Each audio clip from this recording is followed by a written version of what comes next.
Bon, Caro, comment ça va? Comment tu te sens en cette saison sur terre battue? On est en plein milieu, donc je sais pas si je veux dire le début ou la fin maintenant. Non, ça se passe bien, ça se passe bien. Je n'ai pas joué autant de matchs que ce que j'aurais aimé, mais bon, c'est les aléas des tournois et l'adversité. Donc voilà, il y a un gros tournoi à Rome qui se prépare. On a fait une bonne préparation la semaine dernière, donc ça va être important de faire des matchs et ouais, d'être dans le combat. Donc, je crois que c'était une période un peu difficile pour toi parce que tu as dû reconstituer une team un peu de zéro. Mhm. Tu as commencé par réembaucher Bertrand Perret. Est-ce que ça a été un choix difficile ou ça a été une évidence pour toi?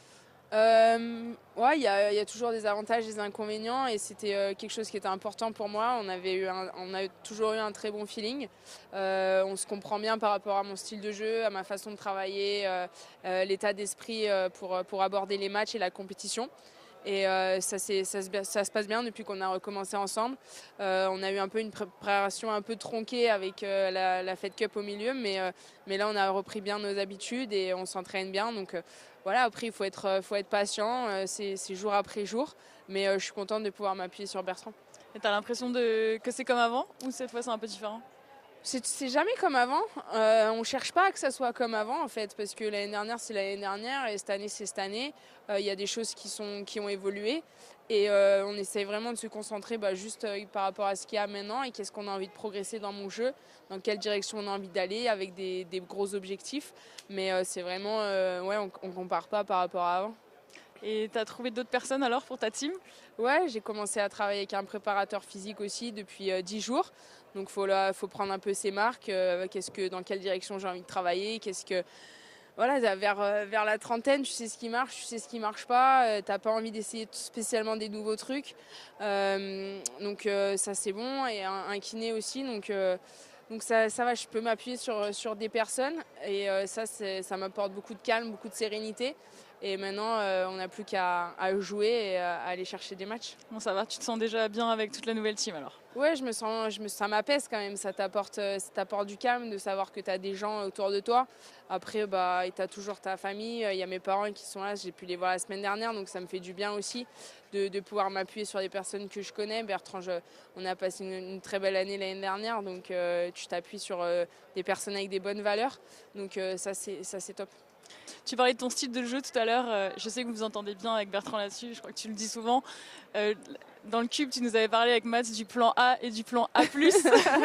C'est pareil sur terre battue? Tu peux nous expliquer? Ouais, c'est pareil sur terre battue. Faut que je me batte un peu avec moi-même pour pas, des fois, quand je suis un peu dans la panade, on va dire, et que je me suis fait contrer, que je suis trop loin de pas tenter le coup long de ligne. J'essaye de me battre, mais c'est pas facile et ouais, c'est évidemment les déplacements c'est plus difficile. Je peux moins couper la trajectoire. Il y a beaucoup plus de faux rebonds. Donc prendre la balle tôt, des fois c'est pas évident. Et c'est vrai qu'il faut que j'arrive à gérer un petit peu cette frustration qui me gagne un peu trop vite depuis le début de saison et depuis le début de saison sur terre battue. Mais le but c'est toujours d'avoir un plan A et un plan A+, plan B pas trop. Après sur terre battue tu mets un petit peu plus d'effets, tu fais 2-3 variantes, mais là-bas c'est la même chose je pense. Et comment tu l'expliques cette frustration qui te gagne plus depuis le début de l'année, tu sais?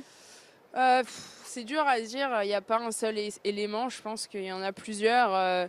Il y a la pression que je me suis mise moi toute seule et voilà, quand tu sais que tu es capable de faire certaines choses, tu as envie de toujours réussir à les faire.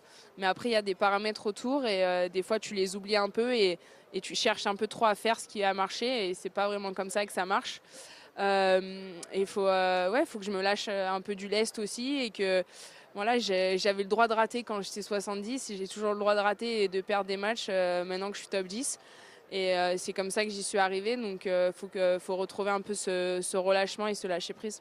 Et c'est comme ça que tu vas aborder Roland-Garros cette année alors? Ouais, on essaye de travailler, on en a beaucoup parlé avec Bertrand et on essaye de travailler là-dessus et voilà, de m'entraîner, de jouer. Avant, si je ratais mon retour parce que je l'avais pris en demi-volée, c'est comme s'il se passait rien, alors que maintenant, j'ai l'impression d'avoir raté un penalty.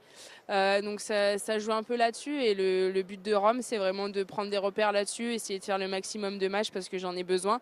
Et après, Roland-Garros, évidemment, c'est un grand chelem, mais il faut aussi savoir en profiter. Ok. Merci Caro. Merci.